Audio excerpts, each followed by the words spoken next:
નમસ્કાર દર્શક મિત્રો, આજના સમાચારોમાં એસટી બસના ભાડામાં વધારો, આજે આ જિલ્લામાં માવઠાની આગાહી, એલપીજી સિલિન્ડર મોંઘો થયો, સોના ચાંદીના ભાવમાં ઘટાડો અને તે સિવાય 2026ના નવા વર્ષે 10 નવા ફેરફારો અને નવા નિયમો લાગુ થવા જઈ રહ્યા છે.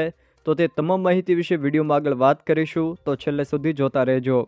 તે પહેલાં તમે અમારી ચેનલમાં નવા છો તો ચેનલને સબસ્ક્રાઈબ કરી લેજો, જેથી મારા આવનારા તમામ વિડીયોની જાણકારી તમારા સુધી પહોંચી શકે.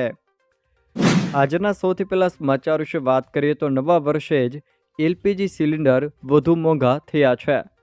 નવા વર્ષ 2026ના પ્રથમ દિવસે જ તેલ કંપનીઓએ કોમર્શિયલ એલપીજી સિલિન્ડરના ભાવમાં 111 રૂપિયાનો તોતિંગ વધારો ઝીક્યો છે. જોકે આ નિર્ણય બાદ દિલ્હીમાં 19 કિલોનો સિલિન્ડર 1580.50ને બદલે હવે 1691.50 રૂપિયામાં મળશે. જોકે રાહતની વાત એ છે કે ઘરેલું વપરાશના ગેસ સિલિન્ડરના ભાવમાં કોઈ ફેરફાર કરાયો નથી. આ ભાવ વધારો આજથી જ અમલમાં આવતા હોટેલ અને રેસ્ટોરન્ટના સંચાલકો પર બોજ વધશે. ભર શિયાળે ગુજરાતના હવામાનમાં પલટો. રાજ્યમાં વેસ્ટર્ન ડિસ્ટર્બન્સની અસરથી આગામી 12 કલાક દરમિયાન હજુ પણ કમોસમી વરસાદની એટલે કે માવઠાની આગાહી કરવામાં આવી છે. ખાસ કરીને ઉત્તર ગુજરાત અને સૌરાષ્ટ્રના કેટલાક વિસ્તારોમાં માવઠાની શક્યતા વ્યક્ત કરવામાં આવી છે. જોકે ગઈકાલે તેમજ આજે રાત્રે દરમિયાન પણ રાજ્યના અનેક વિસ્તારોમાં વરસાદ વરસ્યો છે, જેમાં ખાસ કરીને કચ્છ અને સૌરાષ્ટ્રના વિસ્તારોમાં આ વેસ્ટર્ન ડિસ્ટર્બન્સની અસરથી વધુ માવઠું વરસ્યું છે. હવામાન ખાતાની આગાહી મુજબ હજુ પણ આગામી 12 કલાક સુધી આવું જ વાતાવરણ રહી શકે છે. ગુજરાતમાં એસટીના ભાડામાં ફરી 3%નો વધારો.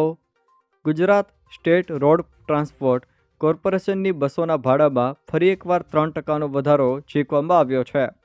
એસટી બસોની ટિકિટોના નવા ભાડાનો અમલ 31 ડિસેમ્બર 2025ની મધ્યરાત્રિથી જ લાગુ થઈ ગયો છે. જોકે આ પહેલાં 28 માર્ચ 2025ના રોજ પણ એસટીના ભાડામાં 10%નો વધારો ઝીકાયો હતો. આમ એસટીએ 9 જ મહિનામાં ફરી એકવાર ભાડામાં વધારો ઝીક્યો છે. રાજ્યના 27 લાખથી પણ વધુ મુસાફરો પર આ ભાડાનો બોજ વધ્યો છે. એસટી નિગમે નિયમિત ભાડામાં 3%નો વધારો કર્યો છે. જોકે 10 કિલોમીટરથી 60 કિલોમીટર સુધીની મુસાફરી પર ₹1નો વધારો કર્યો છે. 10 કિલોમીટરથી અંદર હોય એટલે કે 9 કિલોમીટર સુધીની મુસાફરીમાં કોઈ વધારો કરવામાં આવ્યો નથી. ગુજરાતમાં 9 નવી સહકારી બેંકોને મંજૂરી. ગુજરાતમાં 9 નવી જિલ્લા મધ્યસ્થ સહકારી બેંકોની રચનાને સૈદ્ધાંતિક મંજૂરી આપવામાં આવી છે.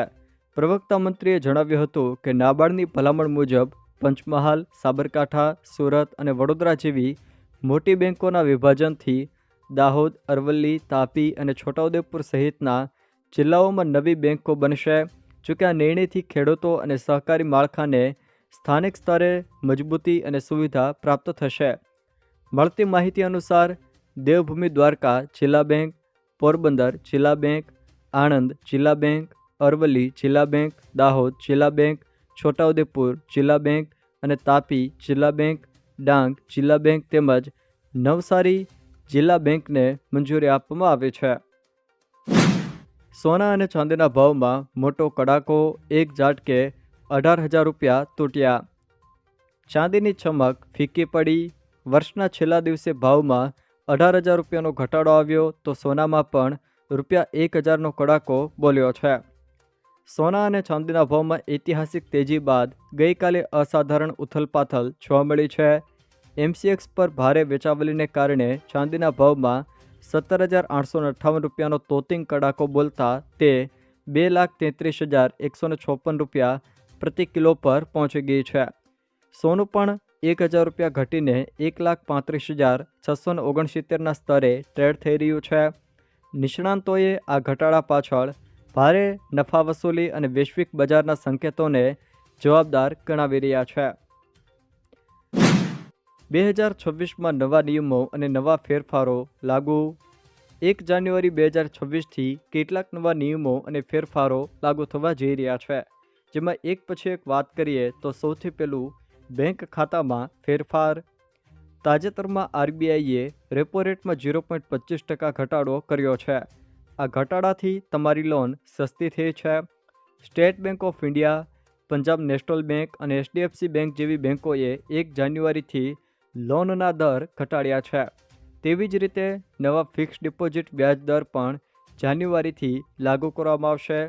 જોકે આ તમારા રોકાણોને અસર કરી શકે છે. ત્યારબાદના મહત્વના ફેરફાર વિશે વાત કરીએ તો રેલવે ટિકિટ બુકિંગમાં નવા નિયમો આવ્યા છે. રેલવેએ આધાર વેરીફાઈડ વપરાશકર્તાઓને નોંધપાત્ર સુવિધાઓ પૂરી પાડી છે. એઆરપીના પહેલા દિવસથી ફક્ત આધાર પ્રમાણિત વપરાશકર્તાઓ જ સવારે 8 વાગ્યાથી સાંજે 4 વાગ્યા સુધી ટિકિટ બુક કરી શકશે. 12 જાન્યુઆરીથી આ વિન્ડો મધ્યરાત્રિ 12 વાગ્યા સુધી લંબાવવામાં આવશે.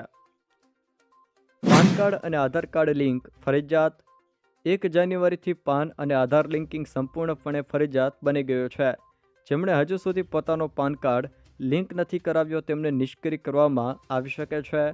આનાથી ટેક્સ ફાઇલિંગ, બેન્કિંગ અથવા મોટા નાણાકીય વ્યવહારો અટકી શકે છે. ખોવાયેલ આઈટીઆર ફાઇલ કરવાની તક. જો તમે નાણાકીય વર્ષ 2025-26 માટે તમારું સુધારેલું આવકવેરા રિટર્ન ફાઇલ કર્યું નથી તો તમે હવે તક ગુમાવી દીધી છે. અંતિમ તારીખ 31 ડિસેમ્બર 2025 હતી.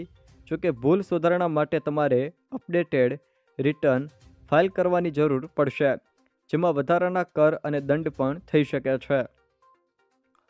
ક્રેડિટ સ્કોર સાપ્તાહિક અપડેટ થયો. આજથી તમારો ક્રેડિટ સ્કોર દર 15 દિવસે નહીં પરંતુ સાપ્તાહિક અપડેટ થશે. આનો અર્થ એ છે કે સમયસર ઈએમઆઈ ચૂકવવા અથવા તો પૂર્વ ચૂકવણી કરવાના ફાયદા વહેલા પ્રતિબંધિત થશે. તે જ સમયે વિલંબ ઝડપથી નોંધપાત્ર અને નુકસાન તરફ પણ દોરી જશે.